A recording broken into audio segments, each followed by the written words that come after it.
Assalamualaikum warahmatullahi wabarakatuh. Apa kabar sahabat Rian? Sehat tentunya ya.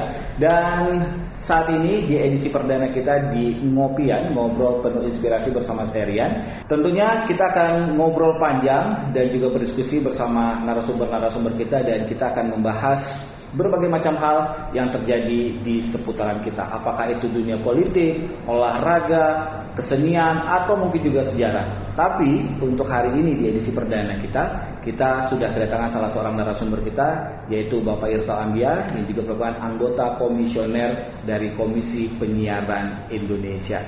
Dan untuk saat ini di edisi perdana ini kita akan ngobrol-ngobrol bersama Pak Irsal, bersama narasumber kita tentunya. Dan kira-kira sebenarnya apa sih KPI itu, dan Pak Irsal ini ngapain aja ya? Tentunya sebagai anggota komisioner di KPI Pusat. Kita sapa dulu untuk saat ini. Assalamualaikum Pak Irsal, apa kabar? Waalaikumsalam. Jangan apa. Jadi saya panggilnya apa nih? Gitu ya. Oke. Sudah kelihatan ya? Sudah kelihatan. Oh, Bung. Oke. Lebih baik Bung ya. Udah, kacaunya Baik, kalau baik. Jadi kita rubah ya, sahabat. Jadi kita rubah karena kebetulan memang katanya jangan panggil Pak, kita panggil Bung Irsal aja ya. Bung Bang boleh Pak. Oke. Bung apa Bang nih? Kira-kira apa ya? Oke. Bang Irsal, apa kabar nih? Alhamdulillah Sehat? Sehat, alhamdulillah. Kira-kira kan sudah berapa lama di Banda Aceh? Sejak bulan 3 ya. Jadi bulan Maret. Maret itu di kantor di Jakarta itu kan mulai work from home gitu ya. Jadi karena mulai WFH, semua pegawai kan kerjanya dari rumah. Nah, kebetulan kan saya rumahnya di Aceh, jadi saya kerja dari sini gitu. Jadi memang sementara sudah bekerja dulu dari Aceh ya? Ya, jadi kita kerjanya dari rumah. Tapi nggak mengurangi nilai-nilai atau tugas-tugas dari fungsi KPI itu? Oh enggak, semua pekerjaan di masa pandemi ini itu berjalan normal sih sebenarnya. Hanya posisi orang yang kerja itu kerjanya dari rumah, yang melakukan tugas pemantauan, kerjaan-kerjaan kantor itu semuanya berjalan seperti biasa. Hanya posisi orang yang kerjanya itu di rumah. Gitu, ya. Sebenarnya kalau kita berbicara masalah KPI, Komisi Penyiaran Indonesia ya. Nah, tugas KPI itu apa sebenarnya? Apakah sama seperti Dewan Perwakilan Rakyat atau mungkin juga sama seperti KPK? Dia gini, KPI itu salah satunya KPI itu didirikan atau dibentuk itu berdasarkan perintah undang-undang. Jadi Undang-Undang Penyiaran Nomor 32 Tahun 2002. Nah, undang-undang ini merupakan salah satu undang-undang yang hadir setelah reformasi. Gitu. Jadi dulu kan masa dulu itu pers, penyiaran dan sebagainya itu berada di bawah tekanan rezim yang opres itu segala macam. Terus setelah reformasi arus keterbukaan pers itu kan terbuka.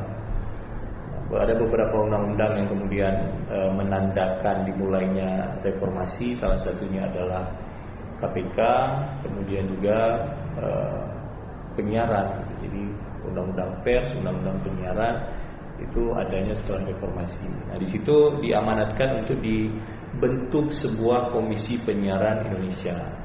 Jadi ini hanya khusus industri penyiaran. Ya, jadi dia fokusnya di penyiaran. Penyiaran itu kalau di dalam Undang-Undang 32 itu fokusnya di TV dan juga radio.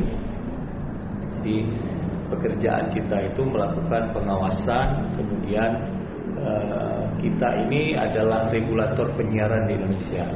Jadi yang melakukan pengawasan, kemudian membuat aturan-aturan terkait dengan penyelenggaraan penyiaran di Indonesia itu adanya di Komisi Penyiaran Indonesia.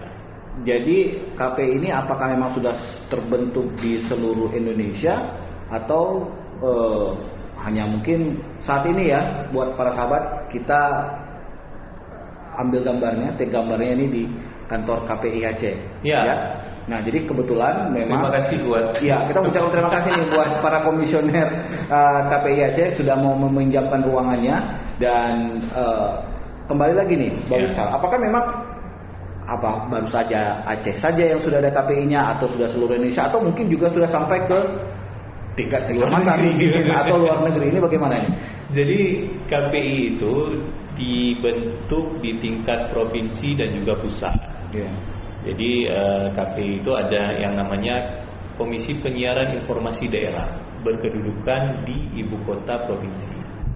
Ada yang namanya Komisi Penyiaran Informasi Pusat, itu kedudukannya di Jakarta. Nah, pusat itu wilayah kerjanya seluruh Indonesia. KPID ini didirikan di setiap provinsi. Jadi sekarang hampir semua provinsi lah, kecuali satu ya. Jadi ada sekitar 34 KPID seluruh Indonesia, termasuk provinsi KPID baru yang belum ada ya. Nah, anehnya lagi kalau kita berbicara masalah penyiaran, jadi yang melakukan penyiaran itu industri televisi dan juga radio. Nah, apakah produk-produk terbaru yang kekinian nih, misalnya seperti YouTube atau juga misalnya televisi-televisi berbayar, itu juga masih menjadi ranahnya KPI dalam proses pengawasan? Ya, jadi KPI itu di Undang-Undang 32 disebutkan bahwa ada 4 kategori lembaga penyiaran. Itu yang menjadi objek pengawasan KPI. Ada lembaga penyiaran swasta, lembaga penyiaran komunitas, lembaga penyiaran publik. Kalau lembaga penyiaran swasta nih kayak TV swasta, radio-radio swasta, kemudian lembaga penyiaran komunitas itu ya komunitas yang dia lebih kecil, didirikan oleh komunitas untuk jangkauan tertentu dan juga untuk coveragenya yang lebih kecil. Terus lembaga penyiaran berlangganan ya kayak TV kabel semacamnya, dan lembaga penyiaran publik itu kayak TVRI, RRI. Ada lembaga penyiaran publik daerah. Jadi itu yang jadi objek pengawasan KPI.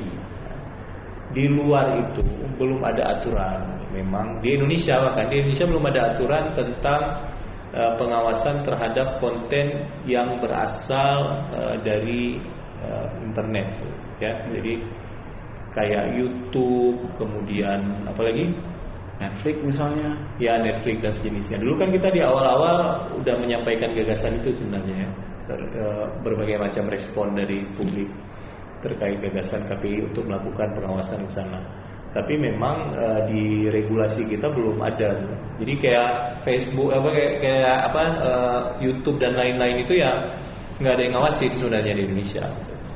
Dan KPI belum berwenang atau tidak ada kewenangan melakukan pengawasan di ranah itu karena tidak merupakan objek pengawasan undang-undang penyiaran. Jadi yang diawasi oleh KPI adalah radio dan televisi komunitas, radio dan televisi milik publik tentunya ya. Ya, swasta dan juga swasta.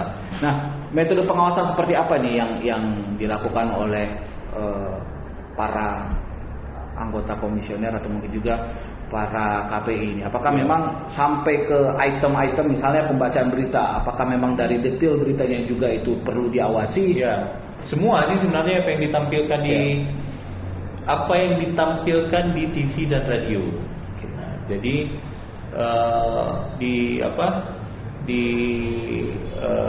di kita itu punya sekitar 300 orang tenaga pemantau yang itu kerjanya setiap hari melakukan pengawasan terhadap seluruh konten-konten lembaga penyiaran itu. Nah, bagaimana cara ngawasinnya?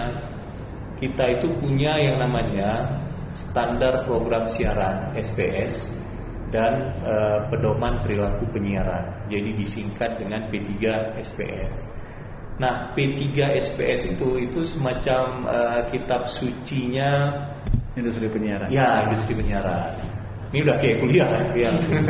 Nah, tapi kan jadi bentar dulu saya jelasin dulu yang tadi itu P3 SPS.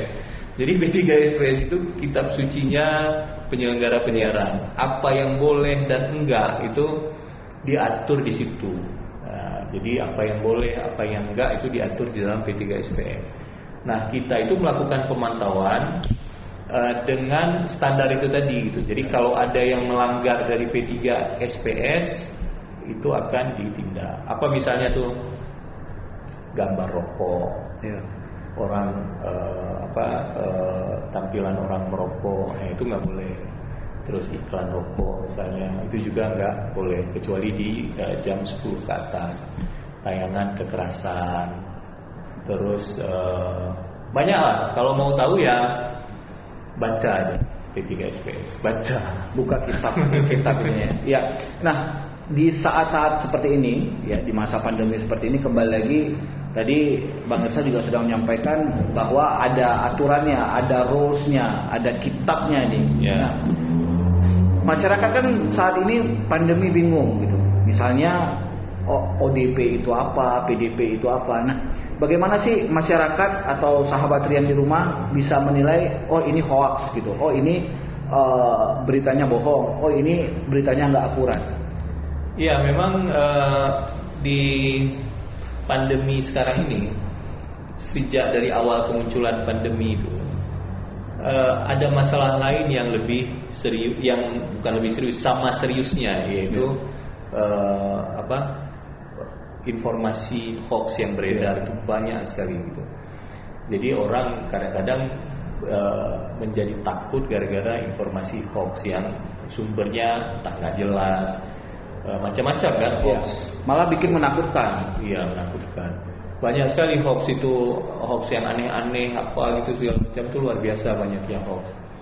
Nah, itu yang menjadi masalah di awal-awal kemunculan pandemi ini, beberapa bulan yang lalu.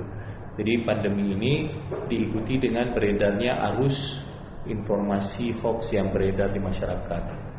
Nah, kemudian gimana nih caranya supaya masyarakat bisa mendapatkan informasi yang benar? Nah, hoax itu ya sebenarnya paling banyak itu diproduksinya di platform sosmed. Ya. Bukan di lembaga penyiaran yang sifatnya mainstream, ya kan? Dia paling banyak beredar di platform sosmed, entah dia platform pesan, ya kan? Media sosial, lewat WA lah, WA grup itu macam-macam kan, dikirimin sama orang. Terus kemudian di platform media sosial macam-macam. Nah, di situ sebenarnya tumbuh kembangnya pembiakan hoax, ya. Nah, di media penyiaran atau lembaga penyiaran sebenarnya ya justru berperan sebagai media verifikator gitu. Jadi mudahnya gini, kalau kita dengar hoax apa gitu ya yang aneh-aneh, coba aja tuh lihat di media mainstream, nonton TV atau apa gitu, TV-TV yang berita. Kalau dia ada misalnya di TV, ya berarti itu benar kan gitu. Tapi kalau nggak tampil di media mainstream, ya itu kemungkinan besar adalah hoax. Karena memproduksi hoax ini kan mudah, ya. Sementara memproduksi informasi di media mainstream seperti lembaga penyiaran itu kan ada proses validitas informasi, ya kan? Iya. Kemudian setiap informasi yang dihadirkan itu harus memenuhi kaidah-kaidah jurnalistik, ya kan? Ada editornya lagi ya. Macam-macam, berlapis tuh, satu ke lain sebagai sampai redaksi dan panjang prosesnya. Tapi kalau di platform lain kan nggak kayak gitu kan? Kita cuma mau bikin hoax apa, karang kata-kata, nanti pakai label profesor ini mengatakan ini gitu macam-macam udah. Terus kita send ke banyak orang. Iya. Udah jadi kan barangnya. Orang sebagian percaya. Yang yang orang-orang yang selama ini akses informasinya, akses bacanya kurang, kemudian belum punya kemampuan literasi yang baik gitu. Jadi kan masyarakat kita ini kemampuan literasinya itu masih rendah gitu. Iya. Jadi mudah percaya sama sesuatu yang menurut dia ini ya kena aja gitu.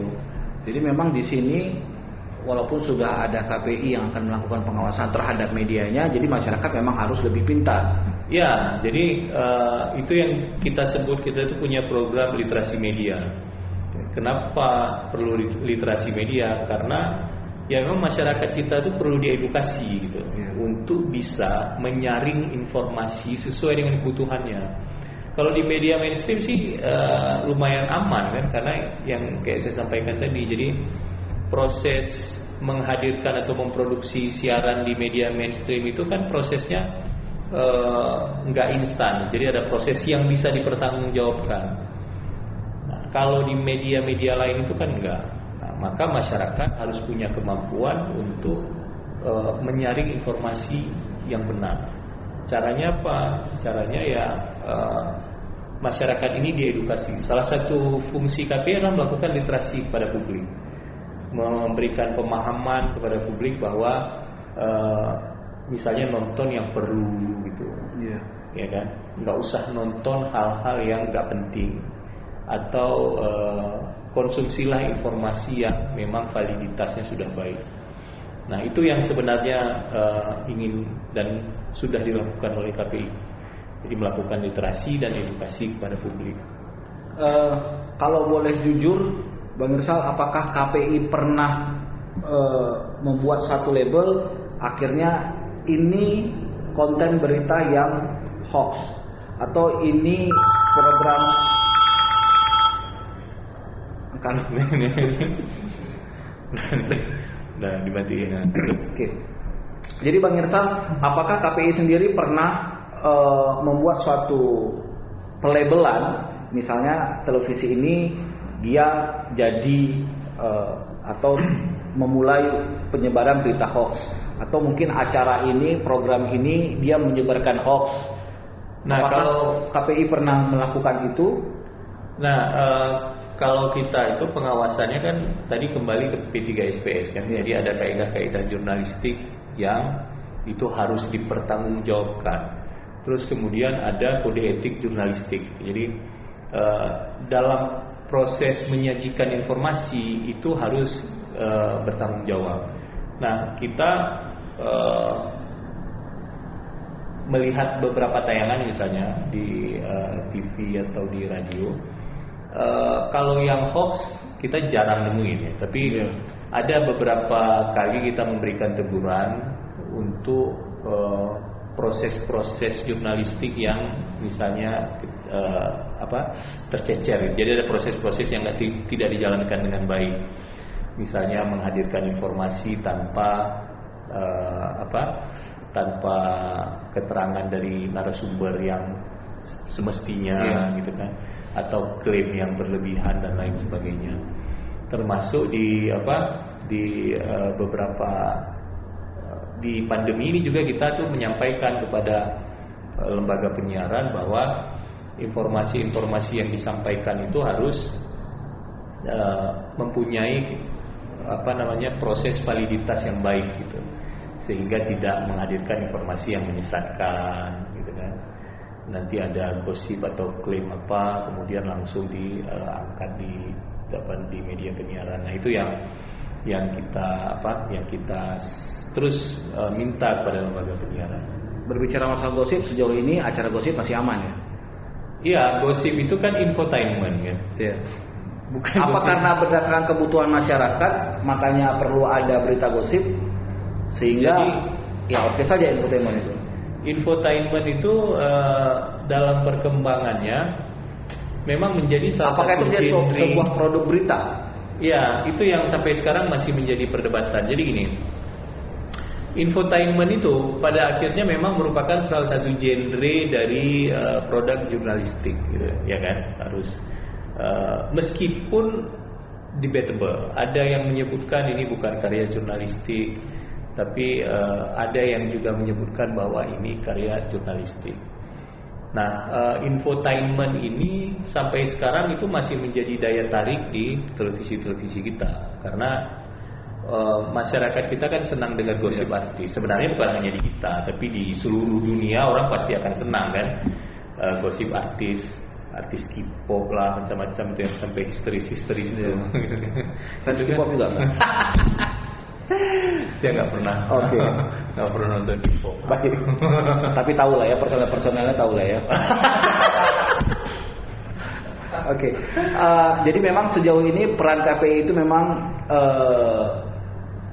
memang masih sangat dibutuhkan bagi masyarakat, sangat dibutuhkan. Tapi apakah itu menjadi musuh bagi industri penyiaran? Ya, jadi gini, KPI, orang KPI ini, gitu misalnya. Jadi sebenarnya bukan musuh. KPI ini industri di satu sisi dan publik di sisi yang lain. Jadi KPI ini berada di tengah. Kita itu mitranya siapa? Industri sebenarnya. Ya. Kepentingan kita adalah menjaga industri. Industri penyiaran itu harus tumbuh. Karena industri penyiaran ini adalah industri yang besar di Indonesia, ya kan? Industri ini harus berjalan baik, harus tumbuh, dan industri ini yang memberikan informasi kepada masyarakat, memberikan hiburan, ya kan? Memberikan tayangan-tayangan yang berkualitas kepada masyarakat. Nah, di sisi lain publik, KPI itu sebagai representasi publik. Kepentingannya apa? Menjaga industri ini memberikan efek atau tontonan impact yang positif kepada masyarakat. Nah, kapan KPI bertindak? Ketika rules yang sudah dibuat tidak dijalankan oleh industri. Artinya kemudian itu punya potensi untuk memberikan efek buruk ke masyarakat. Maka akan diberikan teguran. Jadi KPI tinggal mengeluarkan kartu kuning atau kartu merah. Ya, jadi misalnya nih gini, ada tayangan kekerasan pada anak kan gitu. Beberapa waktu yang lalu tuh kita bahkan tayangan kartun pun, misalnya SpongeBob kan tempo hari pernah viral juga tuh. Kita yang sempat dibully juga ya. Ya, sebenarnya karena publik kan nggak paham. Ya. Jadi acara salah satu kartun itu diberikan teguran karena memang menayangkan adegan kekerasan. Di kartun itu kan banyak adegan kekerasan yang sepintas dia terkesan lucu kan, tapi buat umur anak-anak yang sifatnya itu masih menduplikasi apa yang dilihat, apa yang didengar kan, itu bisa menjadi efek buruk untuk anak-anak. Ya, nanti dia akan main lucu-lucuan juga dengan kekasaran yang ada di TV tadi kan. Dia lempar orang pakai apalah gitu, dia lempar orang pakai batu bata misalnya. Yang di film kartun terlihat lucu, tapi kalau anak kita dilempar batu bata, bapaknya marah juga ya. bukan lucu lagi kan. Iya. Nah, jadi posisi KPI itu di situ, menjaga industri tumbuh, memberikan efek positif bagi publik. Karena kita ini representasi publik gitu. Ketika ada hal-hal yang memberikan efek buruk nih untuk masyarakat, maka KPI memberikan teguran gitu, sesuai dengan yang ada di standar P3SPS. Kita tidak pernah bermusuhan dengan industri, bukan musuh gitu. Industri itu adalah bahagian dari penyiaran secara besar di Indonesia. Industrinya harus tumbuh, tapi publik harus dapat manfaat positif. Karena memang industri ini juga berguna untuk masyarakat. Iya, kalau nggak ada industri ya nggak ada TV kan. Iya. KPI ada kan karena ada industri kan gitu, ya kan. Betul. Kalau misalnya kita ada TV tapi nggak ada siarannya, terus mau ngapain? Iya, betul. Nggak ada tontonan, cuma buram aja kan. Iya. Jadi, tapi justru saat ini memang lebih bervariasi ya dibandingkan zaman dulu yang hanya televisi pemerintah, TVRI sendiri. Jadi tapi justru semakin banyak industri semakin memusingkan KPI. Ya. Jadi pusing nggak? Enggak juga ya. Sebenarnya bukan pusing. Sekarang kan banyak TV yang tumbuh kan ya, tumbuh berjaringan di seluruh Indonesia. Nah, KPI itu tetap konsisten untuk terus melakukan pengawasan. Kan tadi rame yang ngawasin kan, kita nggak pusing. Pokoknya nggak akan pusing. Pengawasan tetap jalan. Hanya kita perlu menjaga tracknya berjalan baik gitu. Track industri ini berjalan baik. Itu aja. Kan kita bukan hanya melakukan sanksi terhadap pelanggaran, tapi juga kita melakukan banyak hal pembinaan kepada lembaga penyiaran. Gitu. Sering tuh kita buat pembinaan kepada lembaga penyiaran supaya mereka tuh paham bahwa yang benar itu seperti ini. Jadi kita melakukan pembinaan kepada lembaga penyiaran, kita juga melakukan literasi kepada masyarakat. Jadi literasi kepada masyarakat itu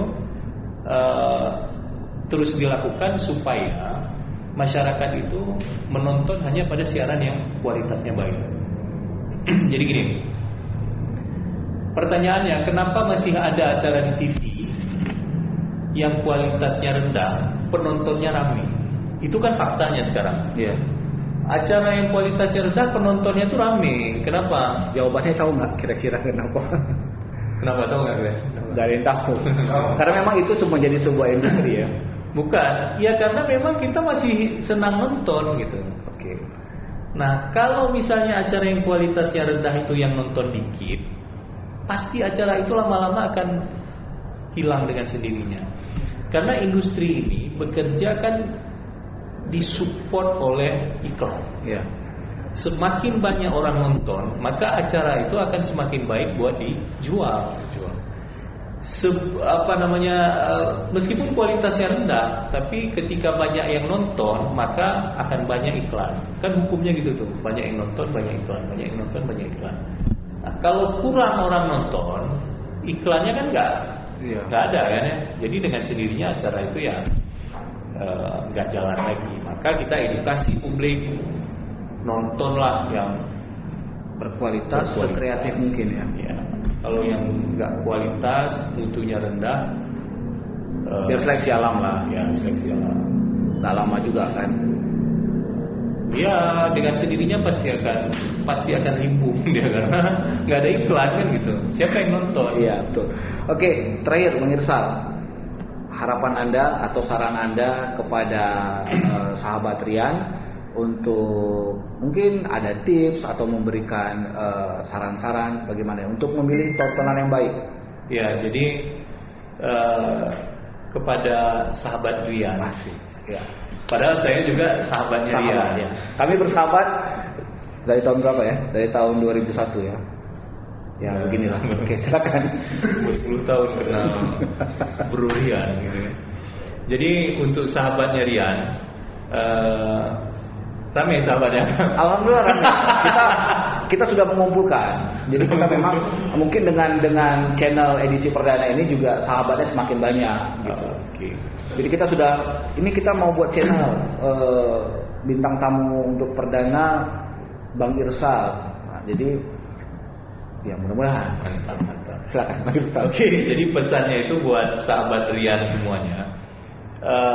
Kita itu sebagai konsumen media itu harus cerdas gitu. Jadi tidak hanya asal mengkonsumsi apa yang kita nonton, apa yang kita dengar, tapi kita punya kemampuan untuk memilih yang baik untuk kita gitu ya.